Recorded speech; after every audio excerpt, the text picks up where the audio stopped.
Thanks for joining us for this episode of Flourish Life Ministries podcast. In today's episode, we'll be covering Matthew 5:9. Blessed are the peacemakers, for they will be called sons of God.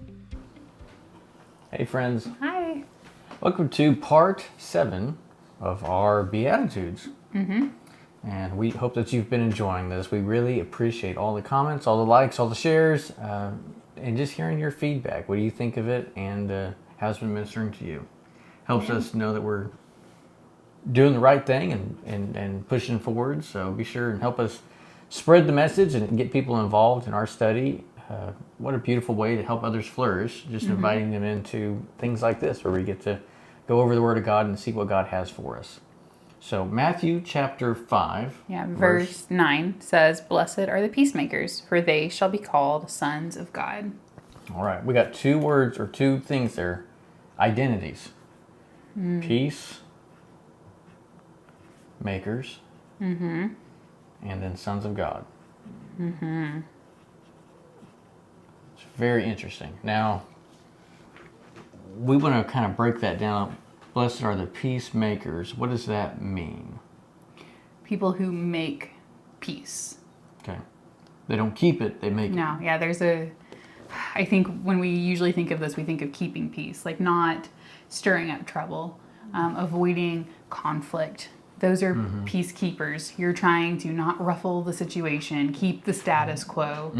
But that kind of peace is a fabricated peace. It's a man-made peace. I wouldn't even call it peace. I mean, I don't think it's real. Right. I mean, it's a cheap. It's synthetic. I mean, it's a fake peace. Hey, sure, from the outside looking in, someone might think you have peace, but people in the situation know there's no peace. Yeah. Oh man, it's almost.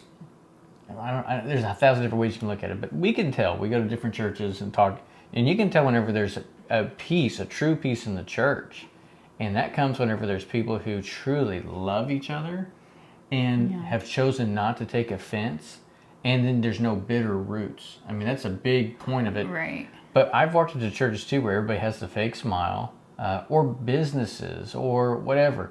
Places where people have to be together, and there's fake smiles and fake, how are yous and all that stuff. And it's like, okay, well, what's true peace look like? True peace looks like walking in complete forgiveness, complete debt free from each other. Yeah, grace. Sending grace to each other.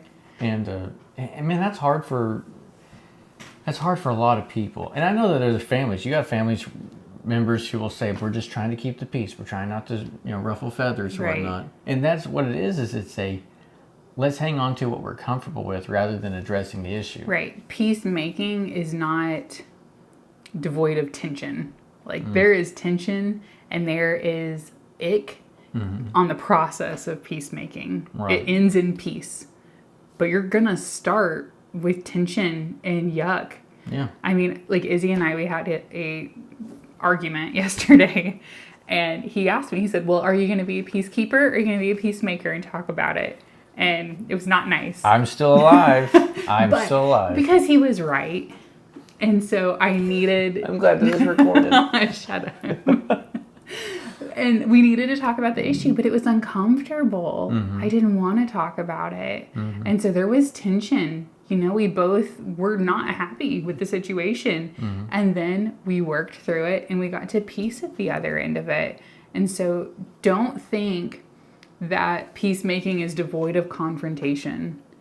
It's just confrontation that doesn't say, well, I'm offended with you. And it's not inflammatory confrontation. Right. It's confrontation that says, hey, I think we have an issue and I want reconciliation. Right. And the hard part there is it's, honestly, you'll get to the point where it's like, is this even worth it? Is it worth doing this? And that's because we're undervaluing the end result. And part of that is the gamble of, if I step into trying to make a peace in this situation, is there a possibility that there'll be blow up and there won't be reconciliation? Absolutely there is. And I mean, there are marriages right now who people are not saying things that need to be said for there to be a closer unity, simply because they're scared that it may end up with the other person not wanting to reconcile at all. Because someone can reject the peace. That's the thing, is someone can reject the peace. But I think that if you go in wanting peace and you say your peace, like, your peace can't be stolen. Ooh, man, that's know? really good. Jesus talks about that. Like when you go into a home, bless it and let your peace reside in the home. Yeah.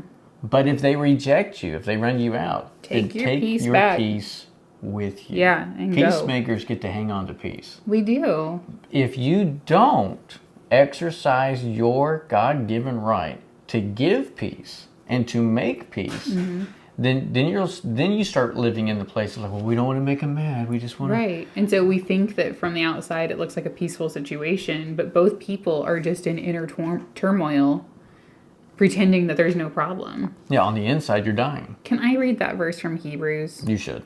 So Hebrews 12:14 says, work at living in peace with everyone. It's like there's effort there, you know? It says 13 or 14? 14. 14. And work at living a holy life. For those who are not holy will not see the Lord. Look after each other so that none of you fails to receive the grace of God. Watch out that no poisonous root of bitterness grows up to trouble you, corrupting many. So that peace, if we're not being peacemakers, then we're just letting bitterness take root in our hearts. And I'll tell you, that will break relationships more than anything. And, of course, us being evangelists and being in the church world forever, we have seen churches where bitterness grew. People got bitter, people got upset, and bitterness is nothing more than a wedge.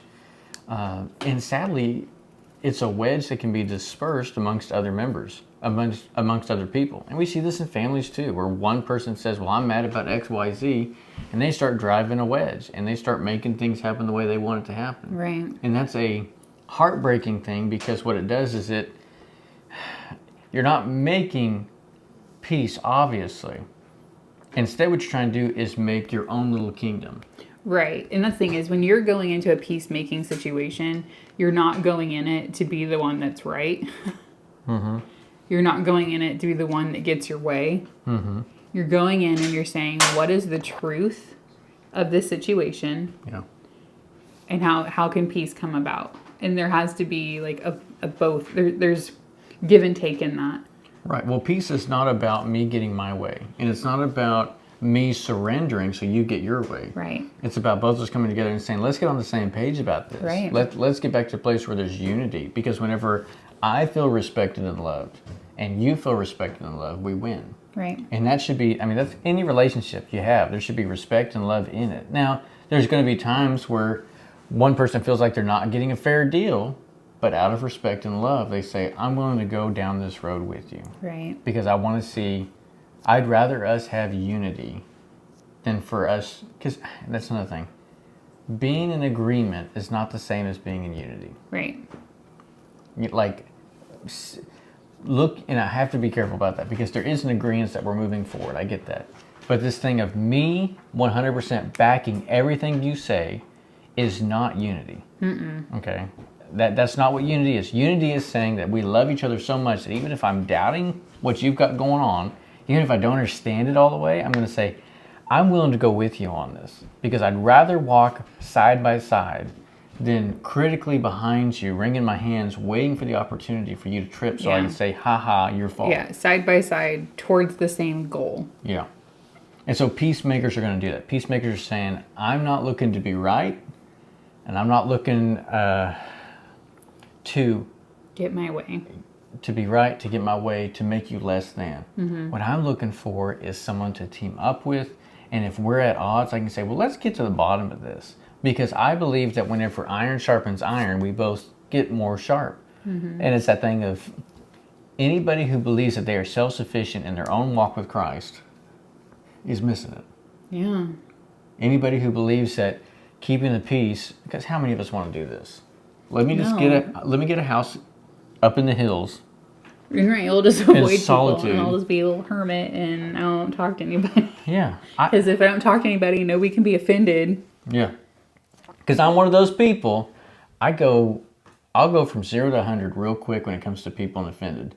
I'm either like, I don't want to offend you at all, But if you get offended, I'm like, well, guess what else? I'm going to offend you some more. Yeah, well, let me just put it over the top for you, because I'm not going to put up with your attitude. And that's not a great place to be, but I am one of those people, I'll just blow up. And not mean at the person, but it's like, if that made you mad, guess what else I'm going to do? Not being vindictive, but at the same time in this place of, I either really care about what you think or I don't care at all. Well, that's the thing, is I think that is a very flesh, response. And I think that verse in Hebrews says, work at it, because it takes effort. Yeah. Peacemaking takes effort. Right. And that's how we would still be in a global, we're in a type of world war right now, but we would still be in a constant global war if there was never moments of peace. Well, where do the moments of peace come from? Through victory. Somebody wins, and then the opposite side surrenders, and then you have this victory that happens, right? Yeah. Okay. In the spirit world, the enemy's constantly attacking us, constantly coming after us, and he's going to bring agitations and issues in. But when you defeat him in those areas, the peace of God reigns. There's place for the peace to reign in your life. If you feel like there's turmoil, there's issues, I'm going to tell you, take your peace and go to whoever it is that you got that issue with and say, this is where I'm at. What's your deal? What's going on? Let's get this figured out. And if we can't, I will know in my spirit that I've done everything I can to bring peace into the situation. Right. And if you reject it, then what that tells me is, okay, I'm taking my peace and I'm going to go. Yeah. I'm not going to continue to let this abrasive situation hurt both of us. Yeah. And if that means me taking time away, if that means putting distance, we've talked about that with forgiveness, then I'm going to do those things and not allow, at that point, then peacemaking becomes breaking out a shovel and undoing every bitter root that's trying to come inside of me. And that's hard. I mean, it's uncomfortable. It doesn't feel good. No. I really would say, as much as peacemaking sounds wonderful, peacemaking is an act of war. Right. To get to peace yesterday, we had to drudge up stuff. Yeah, we had to. It was not fun. No, not really. But we're in a better place from it. By the end of it, it was good. Right. It was good. And that's just we're getting ready to do the garden and stuff like that. What's got to happen to that soil long before we can actually have a benefit from it? Yeah, we got to till it all up, rip it up, expose it. Yeah. So when it says, blessed are the peacemakers, don't think that it's this, oh, everybody, let's be nice to each other, and, oh, I'm praying for you, and good vibes. Yeah. No. It's exposing the ugliness in you, too. Yeah. Of saying, oh, man, I don't like the way you reacted. Well, why don't I like it? Oh, because this ugly thing in me. It's two sides of bringing out the ugly. Yeah. So if you're going to someone to make peace just to tell them everything that's wrong with them, you're not going to get there. But just think, the same Christ Jesus who's going to ride in on the day of Armageddon and destroy our enemy is the Prince of Peace. He's the Prince of Peace. And his gospel is the gospel of peace. That was another really cool thing in the Enduring Word commentary that I was reading, was talking about how we, as evangelists, as preachers, as people, are spreaders of the gospel of peace. So we are literally peacemakers, because once people are encountering the gospel of peace, there is reconciliation between God and people. And so when we read this verse, we tend to think just about two opposing peoples and trying to bring peace between them. But the bigger picture here is people opposing God. And I think even in our situations that are person to person, there is still that level of opposing God. And so peacemaking is bringing in the truth of the gospel of peace and asking the Prince of Peace to come right in the middle of the issue and surrender it to him. Right. If your version of peace, if your version of peace is my way or the highway, well, you've missed it. You're not bringing peace. What you're bringing is a dictatorship of it's my way, and we're going to do what I say. And sometimes as parents, it's easy to do that. Say, no, that's what we're doing. End of story. We're going to do it that way. And we need to. I mean, as parents, you got a line to pull. You got to say, no, this is what we're doing, guys. But whenever you forsake bringing Christ into the situation, showing kingdom results. Why are we at odds? If there's an unforgiveness between you and me, I want to get it out. I want to get it fixed. If there's something that I've done wrong to you, I want to get it out. I want to get it fixed. When you choose to be that person, and you're bringing Christ into every situation not that you can, every situation you can.